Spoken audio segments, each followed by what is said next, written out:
Have you ever walked into a room and felt like you were invisible? Maybe your adult children are talking, laughing, sharing plans for the weekend, and you're standing right there, but it's as if you've vanished into the wallpaper. They don't ask for your opinion, they cut your stories short, and sometimes they don't even call just to say hello. You gave them everything, your time, your energy, your best years, and yet, somehow, you're the one who ends up feeling like a burden. If that hits close to home, you're not alone. So many parents, especially as they grow older, quietly carry the ache of being dismissed, ignored, or treated with a kind of cold indifference by the very people they raised. And the saddest part is that we often blame ourselves. We wonder, did I do something wrong? Was I not a good enough parent? Let me tell you something from the heart. This is not your fault, but it is your moment. A moment to stop waiting for their respect and start reclaiming your dignity. Because this stage of life isn't about sitting in the shadows. It's about stepping into your power with grace, clarity, and quiet strength. So let's talk about what to do when your kids don't respect you. Not from a place of anger or revenge, but from a place of wisdom. You've lived too much, felt too deeply, and sacrificed too often to stay trapped in silence. And if no one's ever told you this before, let me be the first. You are still in control. Not of them, but of you. Now, here's the hard truth. The more you chase their approval, the more they pull away. It's like trying to hold water in your hands. The tighter you grip, the faster it slips through. When your energy is focused on getting them to notice you, call you, appreciate you, you're actually giving away your power. It doesn't feel that way at first. It feels like love, like care. But underneath it all is a kind of quiet desperation. Please see me. And that's where your strength begins to fade. Instead of chasing their attention, I want you to shift your energy. Think of yourself like a lighthouse. A lighthouse doesn't chase ships. It stands firm, grounded, sending out light. Steady, strong. And the ships come, not because the lighthouse begged them to, but because they saw the light and knew they needed it. That's what we're building here. A life that shines with self-respect and calm. A presence so grounded that it doesn't need constant reassurance. When your children look at you, they should see someone they can't ignore. But for that to happen, it starts with you. Not asking for more, but becoming more. Now, I know what you might be thinking, but shouldn't children naturally respect their parents? And yes, in a perfect world, they would. But people often confuse love with obligation. And over time, familiarity turns into expectation. If you've always been available, always said yes, always made room for their needs, without ever expressing your own, it's possible they've come to see your presence as permanent, automatic, guaranteed. Not because they're cruel, but because habits form in silence. That's why we have to wake them up, not with a loud voice, but with quiet changes. The first change starts here. Stop explaining yourself. You don't need to justify your feelings, your boundaries, or your decisions. If you don't feel respected, you don't need to hold a family meeting to defend that. You feel it, and that feeling is real. You can act on it without guilt. Start small. Maybe that means not answering every call when it's only to ask for help, not a check-in, not a "how are you?" just a request. Maybe it means saying, "I'm not available this weekend," even if your calendar is empty. Not out of spite, but to remind both them and yourself that your time is valuable. And when you say it with calm. No drama. No apology. Just clarity. There's an incredible power in calm detachment. And I don't mean giving up on love or family. I mean stepping back from the emotional roller coaster of hope and disappointment. You're not cutting ties, you're realigning them. You're showing that your love has boundaries. And boundaries are not walls. They're doors. Doors that open and close based on respect. If you've ever felt like the only time your kids pay attention is when they need something, That's not love. It's transaction. And your heart was never meant to be a convenience store. Here's something else to think about. Every time you say yes when your soul is screaming no, you lose a little piece of yourself. And over time, those pieces add up.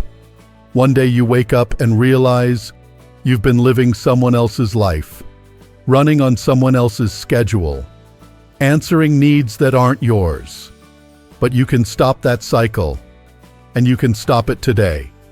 The next step, let go of the need to be needed. This one's tough, I know, especially if you spent most of your life caring for others, being the glue that held everything together. But here's the beautiful thing, you're still needed. But now, you're needed by you. You need your attention, your kindness, your time.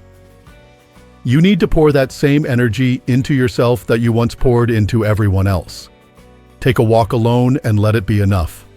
Cook something just for you and sit down like it matters because it does. Read a book and don't rush to answer your phone when it rings. Choose yourself again and again until it feels natural. Because the moment you stop trying to earn their respect is the moment you start earning your own. Now, I'm not saying your kids are bad people. They might be overwhelmed, busy, caught in their own lives. But you don't have to wait for them to wake up. You can choose peace even if they're not giving it to you. You can live a beautiful life even if they're not watching. And when they do notice, when they feel the shift, they'll start to wonder. They'll sense your distance, your calm, your self-possession. And maybe, just maybe, they'll come closer. Not out of pity, not out of guilt, but because they see your light again. And if they don't, you'll still be okay, because you've found something more powerful than their approval. You've found your center. So take a deep breath. This chapter isn't about regret. It's not about waiting. It's about reclaiming your space. With grace, not force. With dignity, not demands. And with that gentle strength that only comes from someone who has lived, learned, and finally decided to live for themselves. There's something incredibly powerful about the moment you stop chasing respect and start embodying it. It's like flipping a switch inside yourself.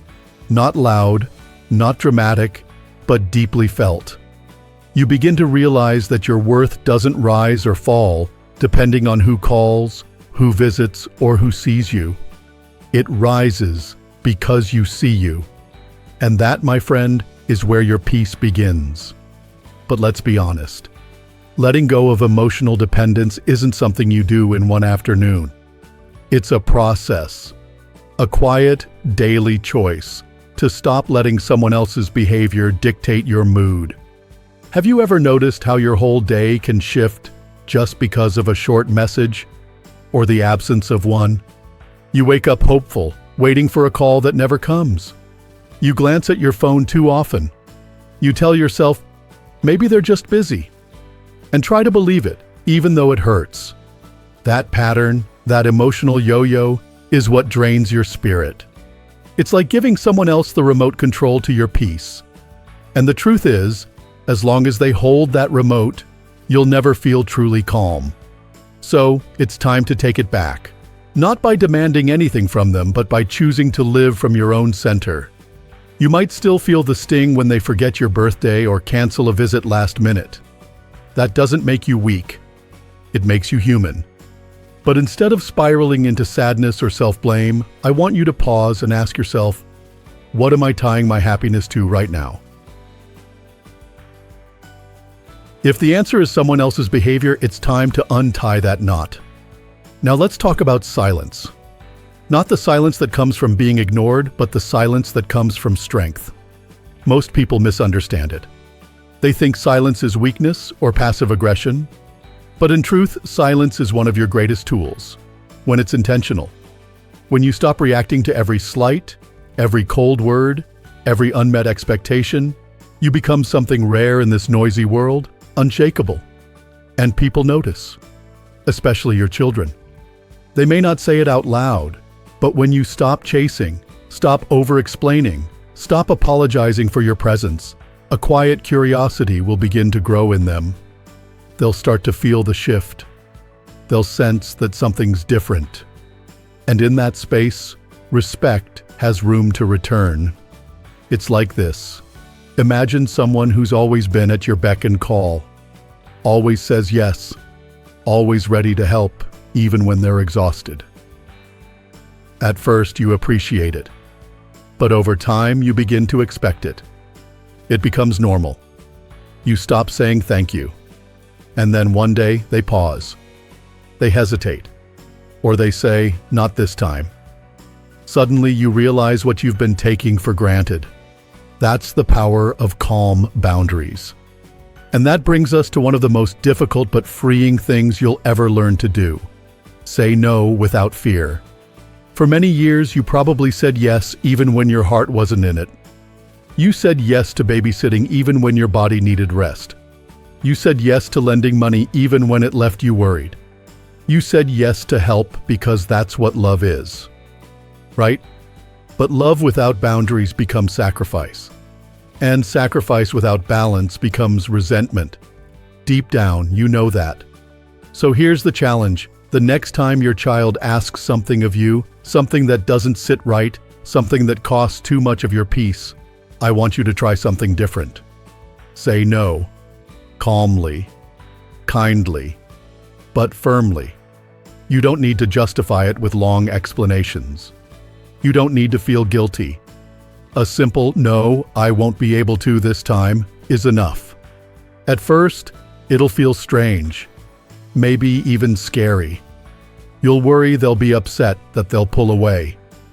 But remember this, every time you say no from a place of self-respect, you're teaching them how to value you. You're reminding them that your time, your body, your energy, they matter. And if they do push back, if they act disappointed or even angry, let them. Their discomfort isn't your failure. It's just the growing pain of a new dynamic.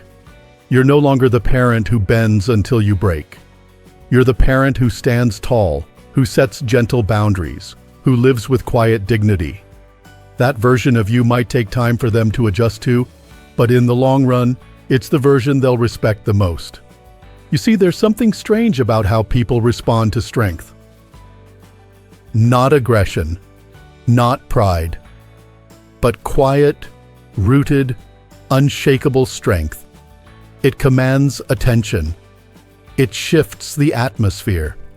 When you show that your well-being doesn't depend on their approval, they begin to see you differently. Not as someone desperate for scraps of affection, but as someone whole, whether they show up or not. And let's talk for a moment about that fear of being alone. Because I know it's there. It whispers, if I stop giving, if I start saying no, maybe they'll go away. Maybe I'll be left with nothing. But that fear is a liar. Because what you'll be left with isn't nothing. It's you. And you are not nothing. You are a lifetime of stories, of strength, of wisdom. You are still becoming. Loneliness can feel heavy at first, yes. But it can also become your sanctuary.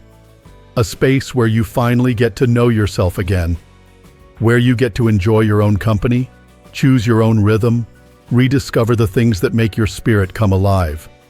You don't need a full house to have a full life. What you need is meaning. And meaning begins when you stop waiting and start creating. So take the trip even if it's alone. Learn something new. Not to impress anyone, but simply because you can. Say yes to the people who uplift you and no to the people who drain you. Let your life be shaped by you again. And here's the beautiful twist. When your children see you living this way, not bitter, not blaming, but blooming, they may find themselves drawn back. Not because you begged, not because you guilted them, but because you became someone they want to be around again. Someone whose light they can't ignore. And if they don't, you will still have peace. You will still have dignity. And that is more precious than any forced relationship. Because at the end of the day, respect is never demanded. It's inspired. and you are more than worthy of inspiring it. There's a quiet kind of power that enters your life when you stop waiting for someone else to validate your worth. You begin to see that your story, your heart, and your presence don't need anyone's permission to matter. And perhaps for the first time in years, you feel what it's like to be in control of your own peace. But there's one more shift you must make if you truly want to change how your children see and treat you. It's subtle, but it changes everything. You have to stop acting like they're the center of your world. Now, I know that sounds harsh, especially when you've built your entire life around them. When you've celebrated every birthday, worried through every illness, and held their pain like it was your own. But here's the truth no one wants to admit. When you orbit around someone, they stop noticing your light. You become a fixture, always there, always giving, always easy to overlook. That's why it's time to do something radical. Build a life that doesn't revolve around them. Close your eyes for a moment and picture your day from start to finish. How many times do you check your phone just to see if they called? How often do you cancel plans just in case they visit? How many meals have you eaten with a heavy heart, wondering if you said something wrong the last time you spoke? Now imagine this. What if you stopped waiting? What if your day was so full, so meaningful, that their absence no longer felt like a punishment? This isn't about becoming cold. It's about becoming whole. A whole person with passions, friendships, laughter, and joy that doesn't rely on anyone else to keep it alive. When you start living like that, when your eyes light up because of something you did, not something you hoped they'd do, that's when things start to shift. Because people respect what's in motion. They're drawn to energy, to life, to stories that are unfolding. And when your children see you thriving, not pretending, but truly thriving, they'll begin to wonder, what did I miss? When did mom or dad become so full of life again? That's the real magic. Not in scolding or guilt-tripping, but in quietly showing them what it looks like to live with dignity and purpose. And if they come back, let it be because they're genuinely inspired by who you've become, not because you begged them to remember who you were. Think of someone you once took for granted. A friend who was always there. A neighbor who always helped. A sibling who always showed up. And then one day, they didn't. Not because of a fight, not because of drama, but because they moved forward. Suddenly, their absence had weight. You thought about them more. You realized their presence had meant more than you ever said out loud. That's what your absence, your emotional independence, can do. It creates space for them to notice. Not because you disappeared in sadness, but because you showed them you're not waiting anymore. Now that brings us to one of the hardest but most liberating truths. Time is not waiting either. Every day you spend holding your breath for someone else's affection is a day you could have laughed, learned, healed, or simply felt peace in your own skin. How many more birthdays will you spend wondering why the phone didn't ring? How many more holidays will you arrange your table hoping for a surprise that never comes? You deserve more than memories. You deserve moments, real, alive, nourishing moments that belong only to you. And here's something important. Your peace doesn't need to be loud to be powerful. It doesn't need to be posted or praised. It just needs to be lived. One quiet morning at a time. One simple act of self-love at a time. That could be taking up a hobby, planting flowers, reconnecting with an old friend, or simply sitting in the sun with a good book and no guilt. And then comes the final, most unexpected kind of freedom, the silent revenge of success. Now, I don't mean revenge in a bitter way. I mean the kind of success that needs no explanation, no apology. The kind that says, I'm doing well, not in spite of you, but because I finally started choosing me. It's the success of waking up with peace in your chest, the success of not needing their call to feel worthy, the success of seeing your life bloom in ways you never thought possible after 60. that kind of quiet transformation, it shakes people, especially those who once dismissed you. Suddenly, the person they used to overlook becomes someone they admire. The one they took for granted becomes the one they miss. And if they reach out, if they try to return, let it be because they see something in you that's worth reconnecting with. Not because they pity you. Not because you made them feel guilty. But because your life began to speak louder than your words ever could. And maybe they never come back. That happens too. But even then, you win. Because you will no longer be stuck in the cycle of waiting, of wondering, of carrying guilt that was never yours to hold. You will have your mornings back, your peace, your voice. There's something timeless about a soul that refuses to give up on itself. And if you're still here, still listening, still breathing through the ache and the silence, you're already on the path back to yourself. So let the old patterns fall. Let the guilt go. Let the silence speak not of your pain, but of your power.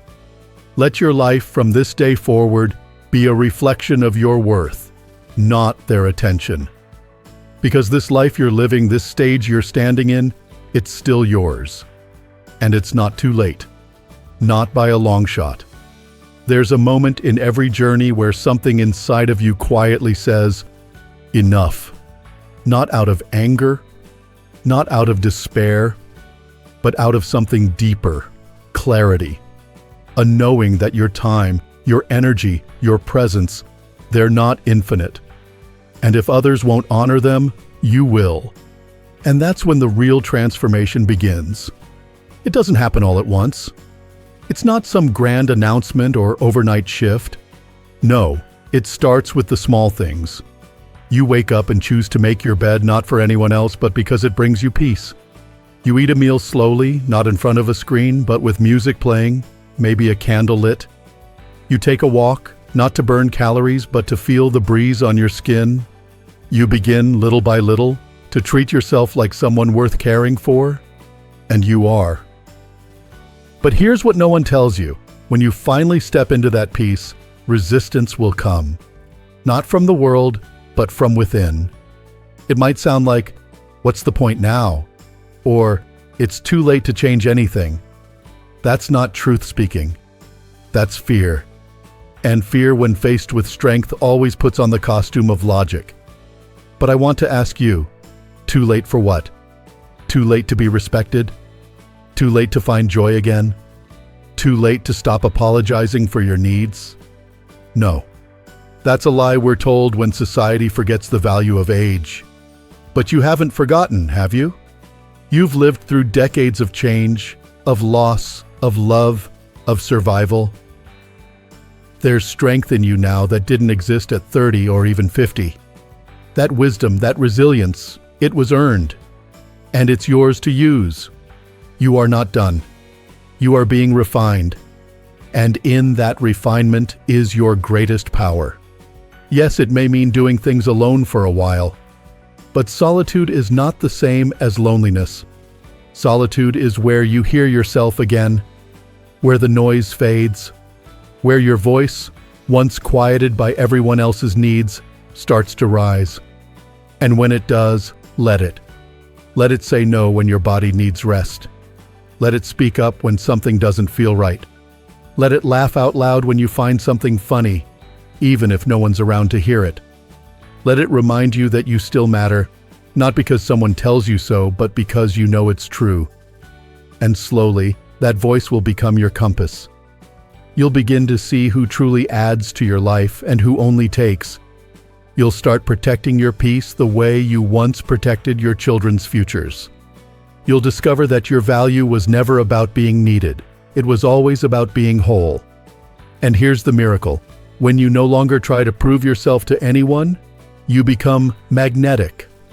Not in a flashy way, not in a way that demands attention, but in the way that a calm sea draws the weary. You become someone others want to be around, not because you beg them, but because you don't need them.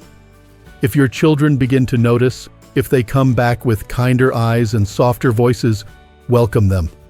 But welcome them from strength, not emptiness. And if they don't, if they continue in their distance, that's okay too. Because you will no longer be living your life waiting for someone else to come and fill the silence.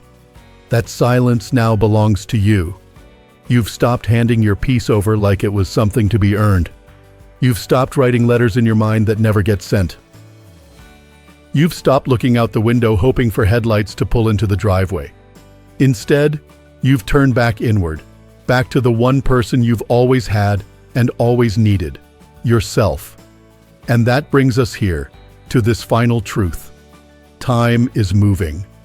Whether they call or not, whether they apologize or not, whether they ever wake up to your worth or stay blind to it forever.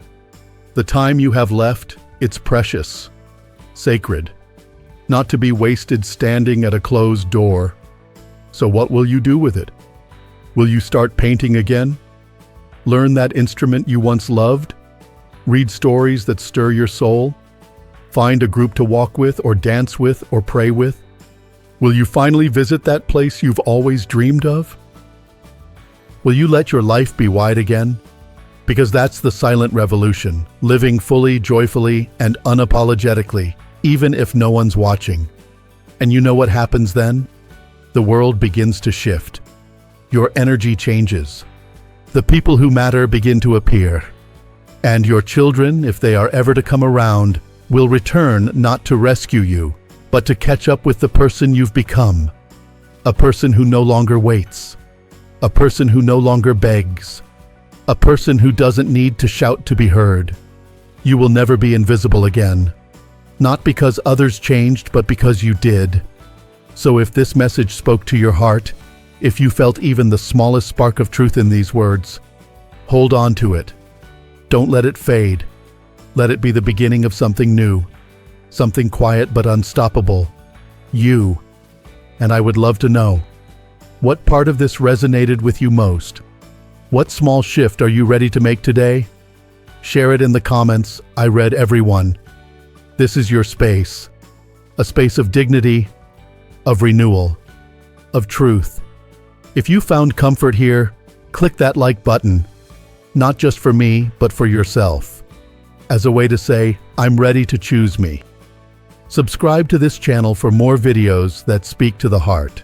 And if you know someone who needs this message, share it with them. Because your story isn't over. It's just entering its strongest, most authentic chapter yet. Here's to reclaiming your peace, your dignity, and your life. At any age. Especially now. Especially you.